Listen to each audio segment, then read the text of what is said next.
Hey guys, welcome back to another Dragonheir Silent Gods video. Today we're going to be talking about Season 2, as today the patch notes have come out for what's actually going to be happening in Season 2 and how the server merges are going to work. So obviously in game here we've got the server merge preview, which gives us a little bit of a rundown about all of the things we're going to be expecting to see in Season 2. And as well as that, they have also posted a breakdown of some of the changes with some images about of what's actually going to be coming in Season 2, so we can get a little bit of a idea of what we can expect. I expect more information will come out in the next few days about kind of specific heroes, but some of the things that we've been speculating over the last few weeks have now been confirmed, such as the elemental pairings. So let's get into it. Obviously, as I said, at the start of the new season, they do plan to merge servers and transfer player data, so that will be based on each server's activity and strength as follows. So travellers in the same group will be transferred to a new server to embark on their new journey. So as you can see here, we've got a list of all the servers that are being merged. So Chaos Clepsydra 1 and Fountain Interplanar 5 will be moved to the new server. Chaos Clepsydra 2 and Chaos Clepsydra 7 will be moved to a new server. Chaos Clepsydra 9 and Fountain Interplanar 1 will be moved to a new server. Travellers from Chaos Clepsydra 5 and Fountain Interplanar 2 will be moved to a new server. So this is my server, so I'll be on Increscent 4. Obviously, we've got a full list here. I won't read them all out. There's a lot of servers being merged together. So after the server merge, the active players on each server will be significantly increased. So obviously, it's going to make all of our servers a lot busier.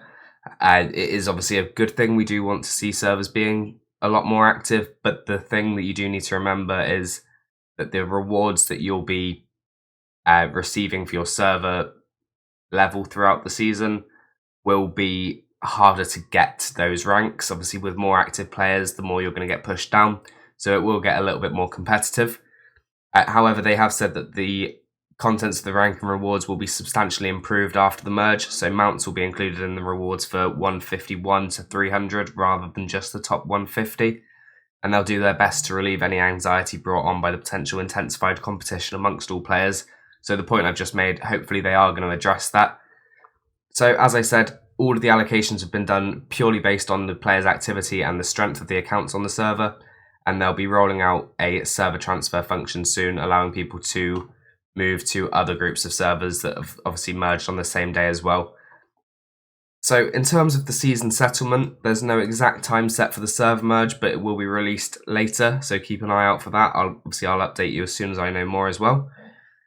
And the new season will start once the new server mergers have been done. So let's get into the exciting things. Obviously, with the new season coming, we've got a brand new region. So the waters situated in the southeastern Adenthia are known as the Misty Sea, where the Sheen Elves, Wood Elves and Merfolk reside. Travellers may cruise across the Misty Sea, tour Aethercane, to admire its landscapes and explore the Merfolk habitat in the ocean depths by a certain means.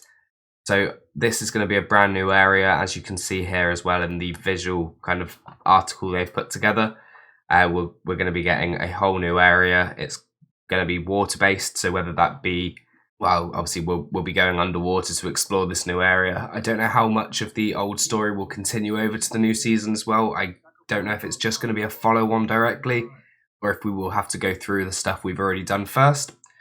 Obviously there is going to be a brand new story, as I said as well, though, so at least after what we've already done, or maybe just in place of, we'll be learning about the Silvery Tower and the Dusky Tower, and obviously playing through that story. It says here, as of late, however, destruction befalls the Dusky Tower and for a reason unknown.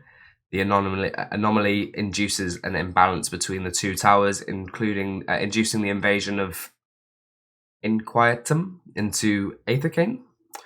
So for the sake of maintaining order from being overthrown, you, the mighty traveller, will embark on a thrilling adventure in Aethercane. So there are over 30 heroes being added to the game. Among that is 17 legendary heroes. And there's going to be 3 new types of damage dealers. So obviously at the moment we've got Dauntless, we've got Wild, and we've got Frost. But they're also going to be adding Burn, Thunderbolt, and Ice Blast as damage categories. So obviously these will fall into Lightning, Fire, and Frost as well. Ice, sorry. So the Burn School of Damage is a fire school of damage dealing that specializes in dealing AoE damage. So heroes of this school inflict enemies with burn, making them deal periodical damage to surrounding units. Thunderbolt is a lightning school of damage that basically, once again, specializes in AoE damage. Heroes in this school inflict enemies with electrocuted, periodically dealing damage to affected units by generating lightning chains. And as for Ice Blast, it's a school of damage dealing that specializes in single target damage. So heroes of this school possess a special skill resource, Ice Crystal, and when they cast battle skills, 1 stack of Ice Crystal will be consumed to refresh the cooldown of their battle skills. And they've mentioned this a few times, but with the new season, there will be new equipment sets coming. So we've got Inventor's Inspiration. Each time a battle skill or an ultimate skill is cast, the wearer obtains 1 stack of damage bonus. There's an upper limit to the duration and the stack number. Obviously, we don't know the information about that yet. And Abyssal Curse. The indirect damage dealt by the wearer ignores a certain percentage of defense. Emperor's Might, so the wearer deals increased damage based on the difference value between the wearer's attack and the target's attack. The maximum damage bonus is 50%. So if you can get full use of this, the 50% damage bonus is actually going to be massive. Obviously, it depends what the kind of breakpoints are to acquire that, and also what the stats on the set is actually going to be like. So we've got Cyril's Whisper. When the wearer successfully inflicts a debuff on an enemy, all allies gain extra but unstackable attack that lasts for a certain period. And Mona Lisa's Blessing. After casting an ultimate skill, the wearer heals the ally with the lowest percentage of HP. This could be good for obviously keeping your heroes supported without needing to bring in a healer in some situations, or possibly just to support that healer further. So there's going to be 14 new artifacts, 3 exclusive artifacts, 9 legendary artifacts, as well as 2 epic artifacts.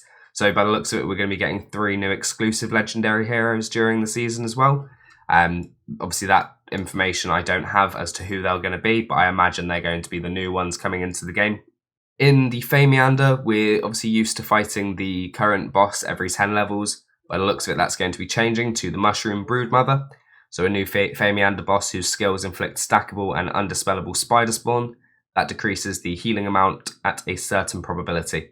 And we've also got Mechatork, a new otherworld exploration boss, giant robot whose skills grant itself stackable and undispellable overheated that periodically deals damage to all enemies. So throughout the fight, you're going to be taking more damage when facing this boss, obviously on all of your heroes. So all 8 of the dungeon bosses will be upgraded. Brand new skills and mechanics are awaiting, so everything we've learnt this season about these dungeon bosses, you can push that out the window because it's going to be brand new bosses. Effectively, obviously they'll look the same, but they will do completely different things. So there's also going to be 2 new types of summoning events. So we've got the Fourth Firing Summons, a season settlement exclusive summons pool divided into 3 categories based on the settlement rankings. So only season summon tickets at the corresponding level can be used. The summons required to trigger the guarantee are relatively low in this event, while the probability of obtaining season 2 heroes is much higher. So I think these are what we've seen on the seasonal rankings. So if you look here on the rewards, as you can see here, so for my ranking, I get 20 of these premium season summon tickets. So I imagine these are going to be used in that summon when that goes live. The other event that we've got to look at is the Odyssey featured summons. They're an exclusive new hero summons pool, limited time for the first 10 days of season 2, and only heroes newly added to season 2 are available in this event. So this is great for people who have got everything there is to get in season 1. Roll into season 2, you can use all of your summons here and pick up a load of new champions. It is a good opportunity, but I think for the majority of people, they're gonna need heroes from both season 0, 1 and 2. So still summoning on the normal banner is probably your best bet, but obviously we'll keep an eye on that and see what it's actually like. So as well as everything we've discussed so far, there are the elemental affinity rotations. So this one we've speculated for most of the season. So there's going to be a brand new set of elemental affinity in the new season. So with that, we'll be having a different lineup. So obviously at the moment we've got Frost with Necrosis, Fire with Poison, and Lightning with Radiance. that's all going to be changed up. So we're going to have Radiance with Frost, we're going to have Fire with Lightning, and Fire with Necrosis, and Lightning will be with Poison. So it just gives us a kind of new spin on our teams. We'll have to change everything up because they won't have the elemental pairings that they had before. So as well as that, there's a season review, so optimize the current review display, added the AI generated song feature. So you've got a customized hymn for your adventure this season. As well as that, we've got the Clepsydra Trail. They've added new quests in the World Challenge and the Champion Emblem there. They've added new trial quests in the Journal, and they've added new features including Leader Impeachment in Alliance, Alliance Invitation, Offline Chat, and optimize the gameplay of Alliance Duel.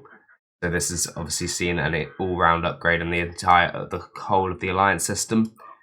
The rest of it's not massively important. Obviously, it's 13 languages. They've just optimized the text in, and they've just done some graphic updates in the text.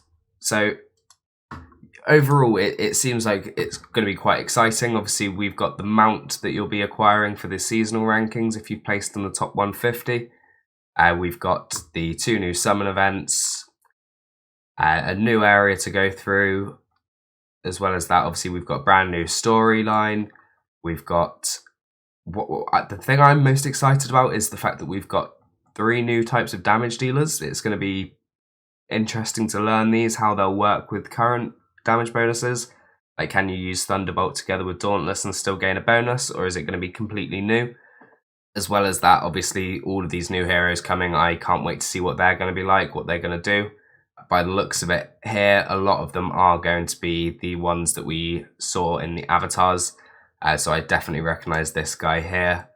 And this one, I mean, there's a few I recognize here, if I'm honest, but we don't know what they're going to be like. All the new sets obviously coming into the game as well. There is a lot that's going to be happening in Season 2, and I personally can't wait for it. As I said, obviously, I'll update you guys as soon as I hear more information, and we can start looking at some of these heroes as they come into the game. So yeah, just a massive thank you guys for watching today, and I'll see you in the next video.